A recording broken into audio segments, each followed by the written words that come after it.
আজকে যেটা জানবো সেটা হচ্ছে different types of estimate. Estimate যে কত প্রকার সেটা কিন্তু আমরা গত ক্লাসে জানিনি। গত ক্লাসে জাস্ট এস্টিমেট সম্পর্কে হালকা ধারণা নিচ্ছি ডেফিনিশনের মাধ্যমে। আজকে যেটা জানবো সেটা হচ্ছে ডিটেইল এস্টিমেট, মানে কত প্রকার। একটা হচ্ছে ডিটেইল এস্টিমেট, মানে ডিটেইলি একটা এস্টিমেট করতে পারবো। প্রত্যেকটা জিনিস ডিটেইলি যদি বের করি সেটা হচ্ছে ডিটেইল এস্টিমেট, সেটা ডেফিনিশনে দেখবো। প্রিলিমিনারি আর রাফ এস্টিমেট, এটা হচ্ছে কি একদম মানে শুরুতে একটা রাফ করবো, সেটা হচ্ছে কি প্রিলিমিনারি অথবা rough estimate. Revised estimate, supplementary estimate, আর একটা হচ্ছে কমপ্লিট এস্টিমেট। সো 6 ধরনের এস্টিমেট করা যায়, 6 রকম ভাবে এস্টিমেট। এখন যেটা দেখবো সেটা হচ্ছে ডিটেইল এস্টিমেটটা কি। This includes the detailed particulars for the quantities, rates and cost of all items involved for satisfactory completion of a project. এই এস্টিমেটের মধ্যে প্রত্যেকটা পার্টিকুলার্স, যে যে কোয়ান্টিটিস গুলো আছে, মানে কি পরিমাণে ইউজ করতেছে, তারপর ওগুলোর প্রত্যেকটা রেট কত, কস্ট কত, প্রত্যেকটা আইটেমকে মানে ইন্ডিভিজুয়ালি ক্যালকুলেট করে একটা প্রজেক্টের কমপ্লিট হতে কত টাকা খরচ হয় পুরোপুরি সবকিছু নিয়ে সে কি করে এস্টিমেট করে, সেটা হচ্ছে কি ডিটেইল এস্টিমেট। তাহলে এস্টিমেটের একটা পার্ট হচ্ছে কি ডিটেইল এস্টিমেট, আরেকটা হচ্ছে preliminary. This is an approximate estimate. এটা জাস্ট মানে ধারণা করা হয়, এটা হচ্ছে কি একদম এক্স্যাক্টলি যে এস্টিমেট করবে তা না, এটা হচ্ছে ধারণাময়। It is an approximate estimate made to find out an approximate cost in a short time. আমার হাতে কম সময়, এখন আমাকে শর্টকাটে কেমনে আমি মানে ডিজাইনটা করব বা কেমনে আমি এস্টিমেটটা করব, তাহলে যদি আমি কম সময়ে একটা এস্টিমেট যদি করে ফেলতে চাই, অনেক সময় আমার এক্সাক্ট নাও হতে পারে। সো এই অ্যাপ্রক্সিমেট এস্টিমেট কে বলা হচ্ছে কি প্রিলিমিনারি এস্টিমেট।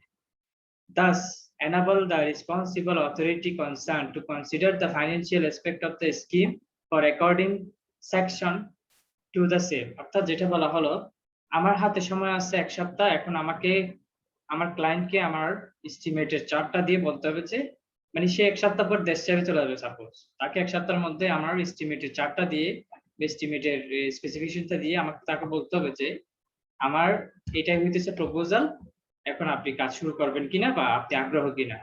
সো আমি যদি শর্টকাট সময়ে একটা এস্টিমেট করে ফেলতে চাই, তাহলে আমার ওখানে কি অনেক সময় ভুল হতেও পারে। সো এটাকে বলা হচ্ছে অ্যাপ্রক্সিমেট, মানে ধারণা করা হয়, ধারণামূলক, তখন সেইটাকে বলা হবে প্রিলিমিনারি এস্টিমেট। কোয়ান্টিটি এস্টিমেটটা কি? This is a complete estimate or list of quantities for all items of work required to complete the concern project.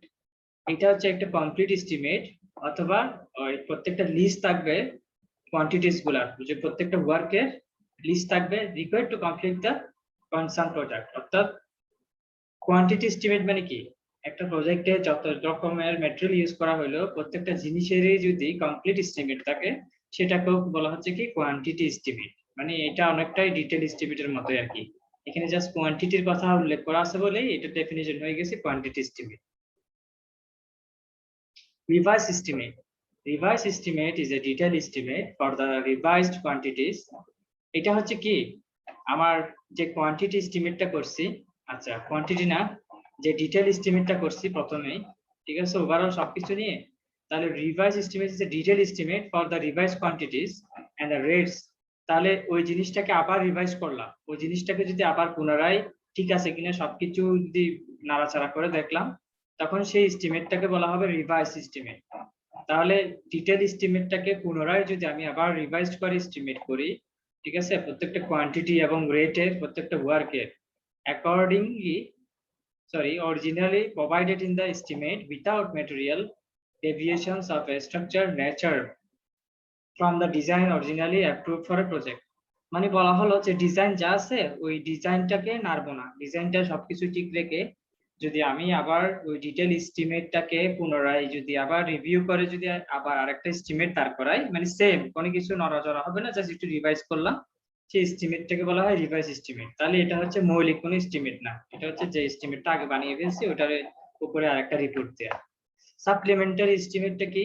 while a work is in progress, যখন কোন একটা কাজ শুরু হয়েছে, some changes or additional work due to material deviation of a structural nature from the design originally approved may be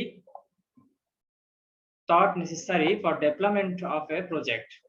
An estimate is then prepared to include all work. This known as supplementary estimate. অর্থাৎ যেটা বলা হলো, যখন কোনো একটা কাজ চলমান আছে, কিছু কিছু ক্ষেত্রে আমাকে কাজটাকে চেঞ্জ করতে হয়। মনে করেন যে প্রথমে মনে করছি এই বিল্ডিংটার পাশে কোনো একটা এক্সট্রা কোনো ওই গ্যারেজ হবে না বা এক্সট্রা কোনো বাথরুম হবে না, আমি এখন এক্সট্রা একটা গ্যারেজ বা বাথরুম বানাতে চাচ্ছি। তখন সেক্ষেত্রে আমাকে কি করতে হয়, আমাকে আবার কাজটা এক্সটেন্ড করতে হয়। সেক্ষেত্রে আমার দেখা গেছে যে ম্যাটেরিয়াল লাগে, তারপর হচ্ছে স্ট্রাকচার লাগে, ঠিক আছে। মানে স্ট্রাকচারটাকে এক্সটেন্ড করার জন্য আমার অনেক ম্যাটেরিয়াল দরকার হয়। ফলে কি হয়, ফলে আমার আবার কি করতে হয়, পুনরায় আরেকটা এস্টিমেট প্রিপেয়ার করে ইনক্লুড করতে হয় যে আমার এই বাথরুমটা বানানোর জন্য আমার এই ম্যাটেরিয়াল গুলো লাগবে, সেই জন্য আমার কস্ট আর একটু বাড়তে পারে। তখন সেই এস্টিমেটটাকে বলা হবে সাপ্লিমেন্টারি এস্টিমেট। ঠিক আছে, যে এক্সটেন্ড করলে কোন একটা কাজ, তখন যে এস্টিমেটটা দিব সেটাকে বলা হবে supplementary estimate. A complete estimate. This is an estimate cost of all items which are related to the work in addition to the detail estimate. এটা হচ্ছে অনেকটা ডিটেল এস্টিমেটের মতো। ডিটেল এস্টিমেটে যেমন সবকিছুই থাকবে, ঠিক সেম ভাবে প্রত্যেকটা জিনিসের কস্ট যদি খুব ফিক্সড ভাবে উল্লেখ থাকে, ওই এস্টিমেটটাকে কমপ্লিট এস্টিমেটে বলা হয়। সো ডিটেল এস্টিমেটের আরেক নাম বলা যায় কমপ্লিট এস্টিমেট, এটা একেবারে কাছাকাছি। ঠিক আছে, তাহলে এখানে একটা ফিগার দেখতে পাচ্ছি কমপ্লিট এস্টিমেটে কি কি থাকে। কমপ্লিট এস্টিমেট ওভারঅল সবকিছুই থাকে এখানে, একটার সাথে একটা এরা কি কানেক্টেড। সো এখানে যে আমরা পড়লাম, এই জিনিসগুলো কি সবাই বুঝতে পারছে? জি স্যার। এখন দেখো how to prepare a detail estimate. একটা ডিটেইল এস্টিমেট বানাতে হলে আমাকে কিভাবে বানাতে হবে? The procedure of preparation of a detailed estimate is divided into two parts: details of measurement and calculation of quantities, abstract of estimated cost. কিভাবে একটা detail estimate আমি তৈরি করব? প্রথমে আমাকে কি করতে হবে, প্রত্যেকটা কোয়ান্টিটিস এর মেজারমেন্ট আমাকে নিতে হবে। এটার দৈর্ঘ্য কত, প্রস্থ কত, এরপর আমাকে ক্যালকুলেশনে যেতে হবে। প্রথম পার্ট হচ্ছে তাহলে মেজারমেন্ট করা এবং সেটা ক্যালকুলেশন করা।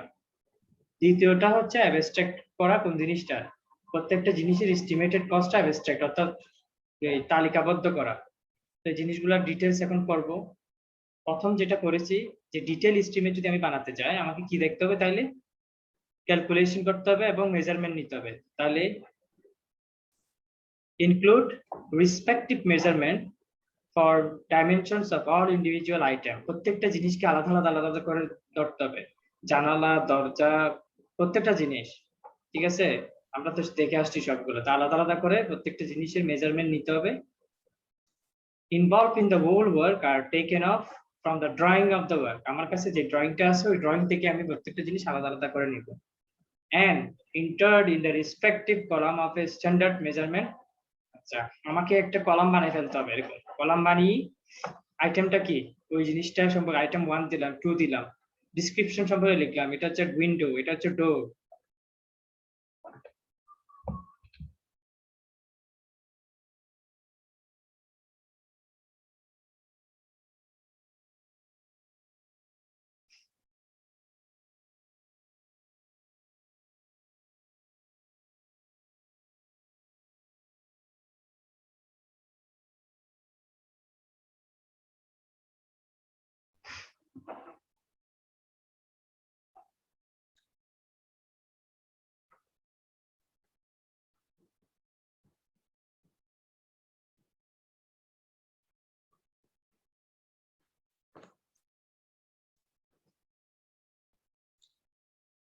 আমাকে শোনা যায়? এখানে কারেন্টের অনেক ডিস্টার্ব করতেছে কয়েকদিন ধরে। সো আমাদের এরকম ক্লাসে যদি যদি ইন্টারাপশন হয়, আমরা একটু ধৈর্য ধারণ করবো আর কি, ঠিক আছে? তাহলে আমরা কি কি শিখলাম আজকে, প্রথম থেকে একটু কেউ মনে করেন তো কি কি শিখলাম? এস্টিমেট কত প্রকার, different types of estimate. Estimate আমরা স্যার কিভাবে করব, ডিটেইল এস্টিমেট প্রসিডিউর।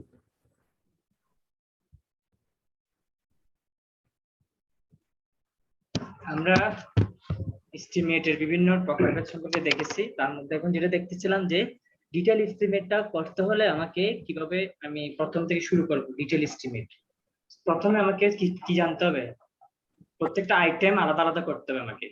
প্রত্যেকটা আইটেম আলাদা আলাদা করে সেটা ডেসক্রিপশন লিখতে হবে, সেটা কি ডোর, সেটা কি উইন্ডো, সেটা কি ওয়াল, বা কয় নম্বর ওয়াল, তো এগুলো ডিসক্রিপশন লিখতে হবে।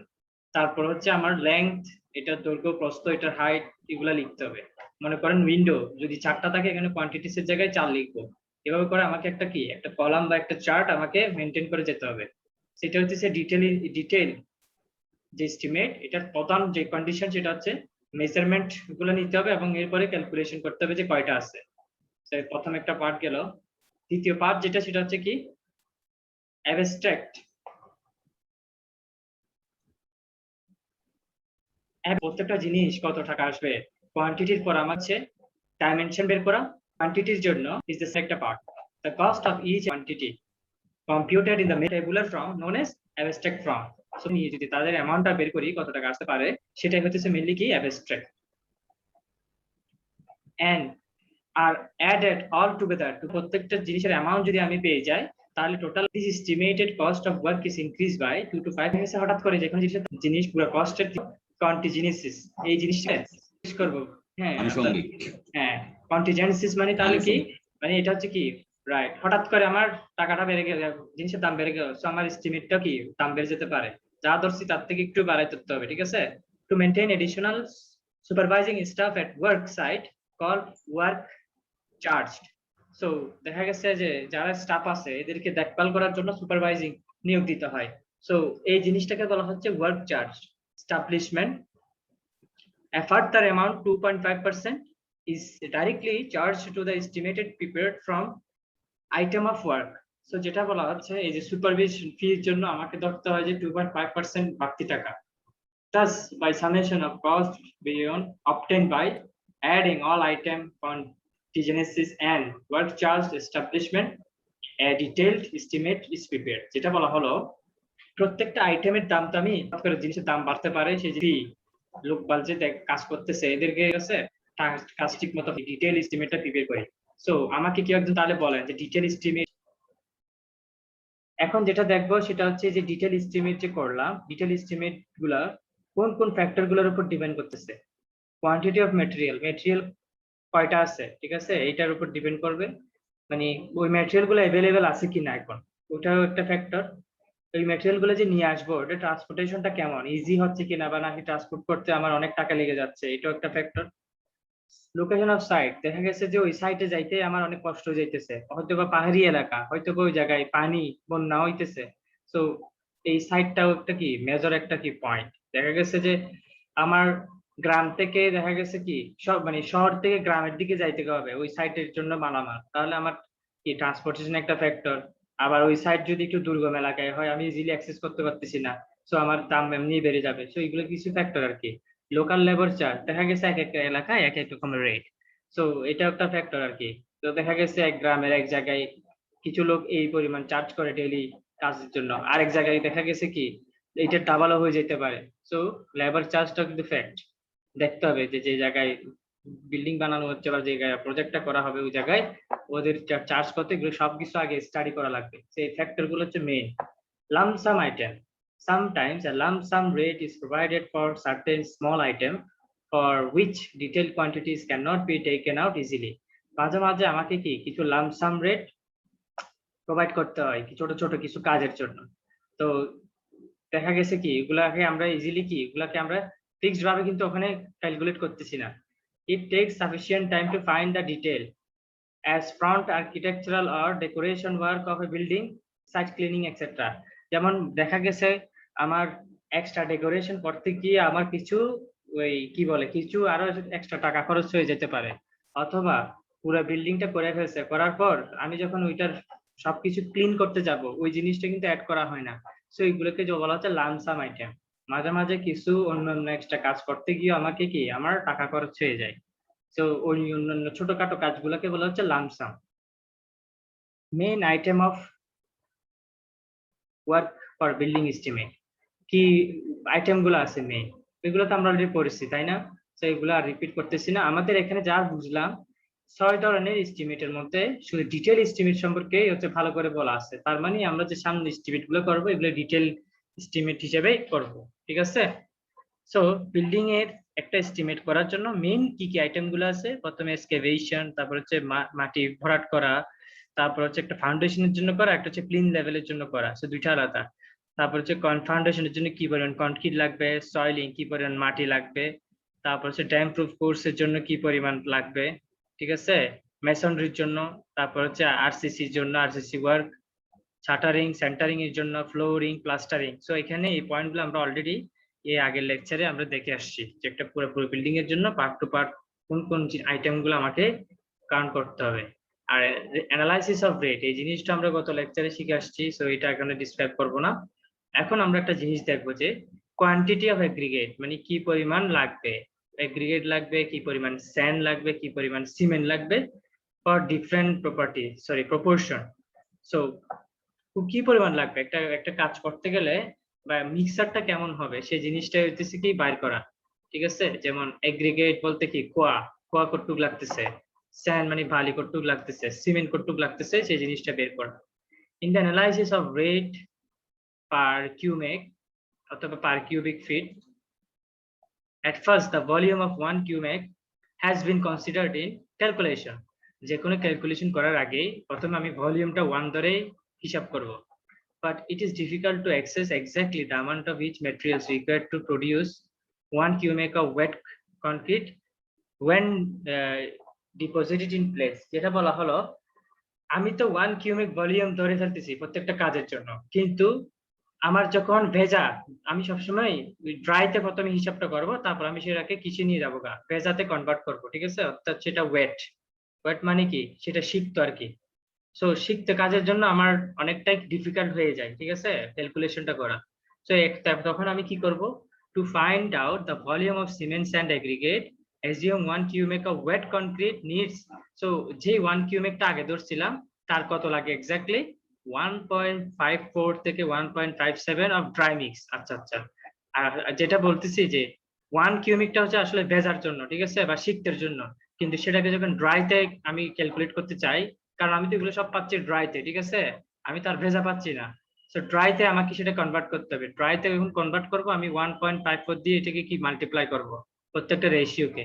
সো এখানে এই যে ক্যালকুলেশন যে করছে এখানে 1.54 একটা নাম্বার দেখা যাচ্ছে, এই নাম্বারটা তাহলে কেন আসলো, সেটা হচ্ছে কেন আসলো, এই পাইপটা হলো তার শুকনো এবং ভেজার যে অনুপাত, রাইট রাইট রাইট, সেটাই। আমাকে দেয়া হলো যে আমি সিমেন্ট কনক্রিট ইউজ করলাম 1:2:4, ঠিক আছে, graded stone chip for RCC work, তাহলে গ্রেডেড স্টোনের সাথে ইউজ করছি। তো এখানে বলা হলো যে প্রত্যেকটার পরিমাণটা তাহলে কত, তো আমি 1:2:4 থেকে আমি ডাইরেক্টলি এদের কত পরিমাণ সেটা আমি এক্স্যাক্টলি ড্রাই ভ্যালুটা বের করব। তো ড্রাই ভ্যালুটা বের করার জন্য আমাকে অলরেডি এখানে স্ট্যান্ডার্ড হিসেবে বলে দিছে যখন আমি শুকনাতে কনভার্ট করব আমাকে 1.54 দিয়ে গুণ করতে হবে, ঠিক আছে। আর যদি ব্রিক চিপ নেওয়া হয় তখন আমাকে 1.57 দিয়ে মাল্টিপ্লাই করতে হবে। সো দুইটা জিনিস আলাদা। আচ্ছা, এখন আসি, আমাকে একটা এক্সাম্পল দিল যে সিমেন্ট কনক্রিট 1:2:4 এর অনুপাত আছে, এখন গ্রেড স্টোনের সাথে ইউজ করলে এটা আরসিসির জন্য কতটা লাগতে পারে। সো আমি প্রথমে ধরে নিব যে consider volume of course aggregate, আমার যে এই খোয়াগুলো আছে সেগুলোর ভলিউমটা কত 1 কিউবিক আমি ধরে নিলাম। তাহলে এই যে ধরে কেন নিতে হবে, কারণ আমি প্রথম যেটা আছে সেটাকে আমি কি ধরবো এগ্রিগেট হিসেবে, তারপর যেটা আছে সেটাকে আমি কি হিসেবে ধরবো, দুটাকে কি হিসেবে ধরবো, প্রথমটা সিমেন্ট, প্রথমটা সিমেন্ট, এই যে হ্যাঁ হ্যাঁ রাইট রাইট, প্রথমটা সিমেন্ট, হ্যাঁ প্রথমটা সিমেন্ট, দুইটা কত ফাইন এগ্রিগেট, তারপর হচ্ছে এগ্রিগেট, তারপর 4 নম্বরটা কোর্স এগ্রিগেট, ঠিক আছে। তাহলে আমাকে এখানে তিনটা রেশিও, তাহলে আমাকে তিনটা রেশিওর মান আলাদা আলাদা করে বের করতে হবে। একটা প্রথমটা যেটা সবচেয়ে কম, আমরা জানি সবচেয়ে কম জিনিসটা হচ্ছে সিমেন্ট, কারণ সিমেন্ট অল্প দিলে আর বাকিগুলো মোটামুটি এটা ডাবলের মতো দিতে হয়। সো 1টা হচ্ছে সিমেন্ট, 2টা হচ্ছে কি ফাইন এগ্রিগেট হচ্ছে সিমেন্টের কাছাকাছি না, হ্যাঁ, সো এটাকে অল্প দিব, সবচেয়ে বেশি দিতে হবে তাহলে কারে, যেটা একদম সেটা কোর্স এগ্রিগেট। সো তিনটা যোগ করলে কত হয়, 7 হয়। এখন তাহলে সিমেন্টের ইন্ডিভিজুয়াল কত আসলো, তাহলে সিমেন্ট আসলো 1/7 করব, তারপর হচ্ছে গুণ দিব 1.54 কে, ঠিক আছে, 1.54 দিয়ে গুণ দিয়ে দিলাম, তাহলে সিমেন্টের কত কিউমেক সেটা বের হয়ে গেল। তাহলে সিমেন্টের কোয়ান্টিটি এখানে লিখে ফেললাম। সেম ভাবে স্যান্ড বলতে কি বোঝাচ্ছে, ফাইন স্যান্ড আর কি। তো ফাইন স্যান্ড কত থাকলে 2/7, হ্যাঁ 2 ডিভাইড বাই 7 ইন্টু 1.54 আবার, তাহলে কি হয়ে গেল, এটা 0.44 হয়ে গেল। সো এখানে 0.44 দেয়াই আছে। এখন স্টোন চিপ তাহলে কিভাবে বের করলো স্টোন চিপ, এখানে ক্যালকুলেশনটা কি দেখাইছে না দেখাই নাই, সেম প্রসিজিওর 4 ডিভাইডেড বাই 7, ঠিক আছে, ইনটু কত করছে 1.54, তাহলে কত হয়ে যায় 0.88। এই যে এই 2 এর ডাবল 4 না, তাহলে এই যে 0.44 কে ডাবল করলে কত হয়ে যায় 0.88 হয়ে যায়, ঠিক আছে। সো ক্যালকুলেশনটা আর করে দেখাই নাই আর কি। তাহলে এখানে কি করলো 1:2:4 কে মানে কোয়ান্টিটি হিসেবে বের করে দেখালো। একটা জিনিস বলে বুদ্ধি, সেটা হচ্ছে যখন আমি মিটারে করব এসআই ইউনিটে তখন 1.54, কিন্তু যখন আমি ফিট এলবি তে করব অর্থাৎ ব্রিটিশ স্ট্যান্ডার্ডে করব তখন কিন্তু আর 1.54 থাকবে না, এই ভ্যালুটা চেঞ্জ হয়ে যাবে। সো এই জিনিসটা মাথায় রাখতে হবে আপনাদের। আর তাহলে আমি এখন কি বের করলাম, আমি এখন কোয়ান্টিটি বের করলাম। সো আমি যদি পরীক্ষায় বা আপনাদের অ্যাসেসমেন্টে যদি আমি ভ্যালুটা দিয়ে দিই, যে আমি বললাম যে 1:1.5:3 অথবা 1:3:6 অথবা 2:3:6 এরকম রেশিওতে যদি আমি তিনটা জিনিসকে মেশাই তাদের এক্সাক্ট কোয়ান্টিটি কত, তো এটা কি বের করা যাবে নাকি বুঝেন না এখনো কিভাবে বের করতে হয়? এটা পরীক্ষায় আসে, বের করতে হবে আপনাদের। স্যার শুষ্ক আয়তনটা কি স্যান্ডের জন্য যাবে, সিমেন্টের জন্য যাবে নাকি শুধু শুধু সিমেন্টের জন্য শুষ্ক আয়তনটা? সিমেন্ট, স্যান্ড এবং স্টোন চিপ তিনটার জন্য যাবে। এখানে একটা জিনিস বলে দিই, এই 4টা হচ্ছে স্টোন চিপ, 4টা হচ্ছে কোনো কি না মানে কোর্স এগ্রিগেটে কোয়া, কিন্তু সেটা হচ্ছে স্টোন চিপ হিসেবে ইউজ করছে কোয়াটা। তো এই জন্য 4 যেটা আছে 4টার ক্যালকুলেশন এখানে দেখায়নি। কেন দেখায়নি, কারণ 2 এর ডাবল হচ্ছে 4। সো আমি এখানে স্যান্ডের যে মানটা পাইলাম এটা ডাবল করে দিলে কি পেয়ে যাচ্ছে স্টোন চিপটা পেয়ে যাচ্ছি, কারণ স্টোন চিপও কিন্তু এই ভ্যালুটাই গুণ হবে ট্রাই করার জন্য, ঠিক আছে। তাহলে এই এই ম্যাথটা ছোটখাটো এই ভ্যালুটা বা ম্যাথটা আসতে পারে, এটা মাথায় রাখতে হবে। কন্টিজিনিয়াসিস তাহলে 5%, আর চার্জ ওয়াটার চার্জ 1% আমি ধরে রাখলাম। টোটাল আমার এখানে কোয়ান্টিটি কত সেটা আমি পরে বের করতে পারবো, আর এগুলোর রেট কত চলতেছে রেট অনুসারে আমি তাহলে কত টাকা আসলো টোটাল সেটা বের করলাম। মনে করলাম যে সিমেন্ট 1 কিউমেকের জন্য রেট বসালাম কত এত, তাহলে এত কিউমেকের জন্য কত হলো সেটা বের হয়ে গেল। তো এখানে রেট বসালে টোটাল অ্যামাউন্টটা এখানে বের হয়ে যাবে। তাহলে এভাবেই করে আমাকে কি করতে হবে ডিটেইল এস্টিমেটটা করতে হবে। এখানে জাস্ট কোয়ান্টিটি কি কয়টা কাজ সেটাই দেখানো হবে, এখানে কিন্তু এখনো আমরা আলাদা আলাদা করে ডাইমেনশন বসাইনি, নিচে গেলে দেখবো। স্পেসিফিকেশনটা কি সেটা অলরেডি জেনেছি, এটা নিয়ে আর বলবো না, আমরা লেকচার 1-এ এটা ভালো করে দেখেছি।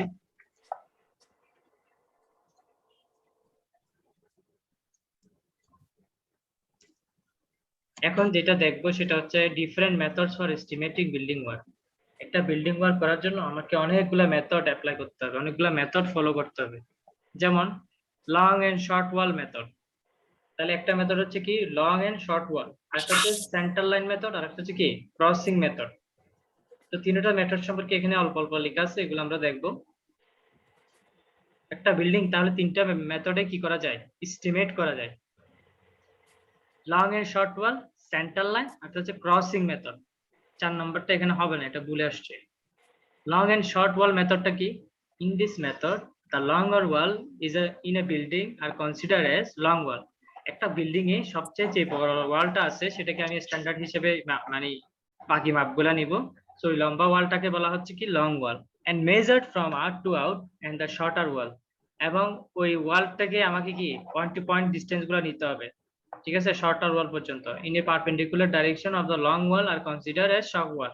তো এই লং ওয়াল মনে করেন যে এইভাবে আছে, তো এটার লম্বভাবে যে ওয়াল গুলো থাকবে সেগুলোকে বলা হচ্ছে short wall. To calculate the length of long and short walls, determine first their center to center length individually from the plan। তাহলে তাদের লেংথ গুলা ঠিকভাবে বের করার জন্য প্রথমে আমাকে তাদের সেন্টার টু সেন্টার ডিসটেন্স বের করতে হবে। সেন্টার টু সেন্টার ডিসটেন্স কিভাবে বের করে আমরা একটা দেখলে বুঝতে পারবো, ঠিক আছে। একটা প্ল্যান যখন আসবে প্রথম কাজ তাহলে কি লং এন্ড শর্ট ওয়ালে লং ওয়ালটাকে আগে সিলেক্ট করা, সেটার পারপেন্ডিকুলার লম্বাভাবে যেগুলো আছে সেগুলো আছে শর্ট ওয়াল। সো আমাকে প্রথমে কি করতে হবে, প্রথমে হচ্ছে মানে লেংথ টু লেংথ, ঠিক আছে, লেংথ টু লেংথ আমাকে ডাইরেকশন গুলো বের করতে হবে। শর্ট ওয়াল টু শর্ট ওয়াল, লং ওয়াল টু লং ওয়াল কত হবে সেটা বের করতে হবে, ঠিক আছে। The length of short wall measured to in may be found out after subtraction half breadth of each. আচ্ছা এগুলো আমরা এখন না করি, এগুলো যখন আমরা যাব ফিগার দেখে অ্যাপ্লাই করব তখন দেখব, নিচে আমরা ইয়াটা দেখব, প্ল্যানটা দেখব, তখন ডিসক্রাইব করব। Centre line method, in this method calculate the total center line length of wall in a building and multiply the same by the breadth and depth of the respective item to get the total quantity of a at a time। আচ্ছা প্রথমে আমাকে একটা পুরো প্ল্যানে একটা centre line আমাকে আগে বের করতে হবে। সেন্টার লাইনটা বের করার পর কোন একটা ওয়ালে সেটাকে আমি কি তার দৈর্ঘ্য প্রস্থ দ্বারা গুণ করতে হবে, ঠিক আছে, যেন পুরাটাই চলে আসে, ওই পুরো ম্যাপের পুরো কোয়ান্টিটি যেন চলে আসে এট এ টাইম। সো আমাকে সেন্টার লাইন বরাবর হিসাব করে এইটার দৈর্ঘ্য এবং প্রস্থ গুণ করে দিব। For different section of wall in a building the center line for each type shall be worked out separately। তো বলা হলো যে ডিফারেন্ট সেকশনের জন্য কোন একটা ওয়ালের কোন একটা বিল্ডিং এর ওয়ালে সেন্টার লাইন কি হয়, সেন্টার লাইন হচ্ছে সেপারেটলি কাজ করবে। In case of partition wall, veranda wall joining with main wall, the center line shall be reduced by half of the breadth of the layer of the main wall। আচ্ছা বারান্দা যদি কোনো কারণে building এর বাইরে বারান্দা এসে যায় বা কোনো পার্টিশন ওয়াল এসে যায়, সেক্ষেত্রে সেন্টার লাইনটা থেকে হাফ কি বলতেছে, হাফ প্রস্থ বাদ দিয়ে দিতে হবে, ঠিক আছে। আচ্ছা এগুলোর ডিটেলস এখন না পড়ি, এগুলো যখন কাজ করব তখন দেখবো। আমরা জাস্ট মেথডের নামগুলো মনে রাখি, যে একটা হচ্ছে শর্ট লং, একটা হচ্ছে সেন্টার লাইন, একটা হচ্ছে cross method. In this method calculate the overall perimeter of the building and subtract this from 4 times thickness of the wall to obtain a center line length। যেটা বলা হলো পুরো একটা building এর পেরিমিটার কত, তো পরিধি কত আমাকে সেটা আগে বের করতে হবে ক্রসিং মেথডে। বের করে সেখান থেকে আমি বিল্ডিং এর ওয়ালের যে পুরুত্বটা সেটা আমি কি চাপ দিয়ে পুরুত্বটাকে গুণ দিয়ে বাদ দিব, তখনই আমি কি পেয়ে যাব, সেন্টার লাইনটা পেয়ে যাব ওই বিল্ডিং এর জন্য। এগুলো আর কিছু জানার দরকার নাই। 2 স্টোরি বিল্ডিং যদি আমি এস্টিমেট করতে যাই আমাকে কি কি লাগবে জানা লাগবে, ফাউন্ডেশন সম্পর্কে, ফিলিং সম্পর্কে, dam proof course, super structure সম্পর্কে, রুফিং, ফ্লোরিং, প্লাস্টারিং, ডোর, উইন্ডো, পেইন্টিং, এগুলো নিয়ে জানতে হবে, ঠিক আছে। মনে করেন যে আমি একটা 2 স্টোর বিল্ডিং এখন ডিটেইল এস্টিমেট বের করব, তাহলে আমাকে কিছু জিনিস ওরা দিয়ে দিবে প্ল্যান থেকে, সেটা হচ্ছে কি ফ্লোর টু ফ্লোর, অর্থাৎ বিল্ডিংটা প্রতি তলার ডিসটেন্স কত, 10 ফিট করে। এখন বিল্ডিংটাতে সেকশন কাটা হয়েছে নিচে দেখবো। তো এই 2 তলা বিল্ডিং এ আমার ডোরের হাইট গ্রুপ মানে মেজারমেন্ট গুলো দিয়ে আছে, 3 ধরনের ডোর ইউজ করছে, মেজারমেন্ট দিছে, উইন্ডো বের করছে 3 ধরনের, ঠিক আছে। তাহলে ওগুলো আমরা লাগবে যখন আমি ডিটেইলি এস্টিমেটটা চার্টটা বানাবো, আইটেম নাম্বার বসানোর সময় আমার এগুলো লাগবে, D1 D2 D3 W1 2 3, সেগুলো দেয়াই আছে। Calculation of short and long and short wall, তো ওয়াল গুলার মানে সেন্টার টু সেন্টার ডিসটেন্স গুলো বের করতে হবে। সবচেয়ে বড় ওয়ালটা একদম কত, 45 ফিট, আর সবচেয়ে ছোট ওয়ালটা হচ্ছে কত ফিট, 26 ইন্টু 2 ইঞ্চি, 10 ইঞ্চি ইন্টু 2, এখান থেকে বাদ দিয়ে যা আসে সেটা। তারপর ওয়াল 1 হচ্ছে কত, 26 ফিট, মানে তো ওয়াল 2 হচ্ছে 14 ফিট, ওয়াল 3 আছে 2টা, এইটার কত ফিট, এগুলো সবগুলা ফিট গুলো আলাদা আলাদা প্ল্যান থেকে দেখে বের করছে। তাহলে এটা হচ্ছে কাঙ্ক্ষিত প্ল্যানটা। এখানে 2টা সেকশন দেখবো, একটা হচ্ছে B2 B সেকশন আর একটা হচ্ছে A2 A সেকশন, এগুলো কাটলে দেখতে কেমন হবে এগুলো দেখবো। তো এখানে দেখেন এখানে D1 ইউজ করছে, এখানে D2 ইউজ করছে, মানে ডোর 1 ডোর 2 উইন্ডো 1 উইন্ডো 2 উইন্ডো 3 উইন্ডো 2 3, কয়টা ডোর কয়টা এগুলো একটু আমাকে দেখে তারপর ওখানে বসাইতে হবে। D1 যদি 2টা দেখি তাহলে D1 এর কোয়ান্টিটি হবে 2টা, ঠিক আছে। D2 যদি 2টা দেখি তাহলে D2 এর কোয়ান্টিটি হবে 2টা। তো প্ল্যান থেকে আমার কয়টা উইন্ডো কয়টা ডোর এগুলো আগে হিসাব করতে হবে, তারপর এখানে যেহেতু সেকশনটা দিচ্ছে সেকশনটা কাটতে হবে। সো দেখা যাচ্ছে যে details of measurement and quantities, মানে আমরা ডিটেইল এস্টিমেটের মাধ্যমে করতেছি, যার কারণে মেজারমেন্ট নিব এবং কোয়ান্টিটিস কত সেটাও বের করব। তো আমাকে নাম্বার আইটেম দিতে হবে, প্রথমে নাম্বার আইটেম দিলাম 1 2 তারপর 3, এরকম আইটেম বাড়তে থাকবে। তো প্রথমে যখন আসছি প্রথমে মাটি কাটার কাজ, মাটি কাটা হচ্ছে লং ওয়ালের থেকে কতটুকু কাটলাম, শর্ট ওয়ালের থেকে কতটুকু কাটলাম। সো দুই দিকে লং ওয়াল 2টা আছে, সো নাম্বার হচ্ছে 2টা, শর্ট ওয়াল 2টা আছে, নাম্বার হচ্ছে 2টা। এরপরে আরো ওয়াল 1 2 3 4 5, ওদের জন্য আমাকে ওই জায়গায় মাটি কাটতে হবে। সো মাটি কাটার জন্য আমার, আচ্ছা এখানে এই শর্ট ওয়ালের টোটাল লেন্থ কত, 45, এবং তাদের ব্রিথ এবং হাইট কত সেটাও লিখে ফেললাম পাশাপাশি। সেম ভাবে শর্ট ওয়ালের জন্য লিখে ফেললাম, ওয়াল 1 2 3 4 জন্য লেন্থ হাইট উইথ কত সেইগুলো লিখে ফেললাম। এই চারটা বানাতে আশা করি কোনো কষ্ট হবে না, কারণ কি আমি যে বিল্ডিং এর প্ল্যান দেখে আমি বসা ফেলতে পারবো, কারণ